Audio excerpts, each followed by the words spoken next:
Berikut update proses naturalisasi Sandy Walsh dan Jordi Amat untuk membela timnas Indonesia. Kini, proses naturalisasi kedua pemain tersebut masih menunggu tanda tangan Presiden RI, Joko Widodo. Informasi itu disampaikan oleh utusan PSSI, Hamdan Hamedan. Dia memberikan perkembangan terbaru terkait proses naturalisasi 3 pemain keturunan, termasuk Sandy dan Jordi. Kedua pemain tersebut tinggal menjalani 2 tahapan lagi untuk dapat membela timnas Indonesia. Hamdan Hamedan menjelaskan saat ini proses tersebut masih menunggu turunnya surat keputusan Presiden. Saat ini, kita menunggu bersama ditandatanganinya Kepres terkait mereka oleh Bapak Presiden @Jokowi.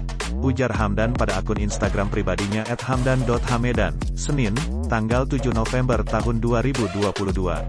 Beliau adalah seorang pencinta sepak bola dan amat menaruh perhatian terhadap kemajuan sepak bola Indonesia dan timnas. Hormat dan dukungan saya untuk beliau, sambungnya kemudian.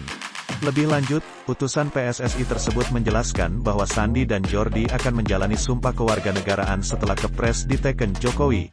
Selanjutnya, mereka bisa memiliki KTP dan paspor. Update proses naturalisasi para pemain keturunan itu banyak ditanyakan pencinta sepak bola tanah air. Mereka ingin mendapatkan kepastian apakah Sandy dan Jordi dapat bermain di Piala AFF 2022 nanti. Sebagai informasi, Piala AFF 2022 digelar mulai tanggal 20 Desember tahun 2022 hingga tanggal 16 Januari tahun 2023. Timnas Indonesia menargetkan juara di turnamen edisi kali ini. Kehadiran Sandy dan Jordi diyakini dapat menambah kekuatan tim asuhan Sintayong di turnamen nanti.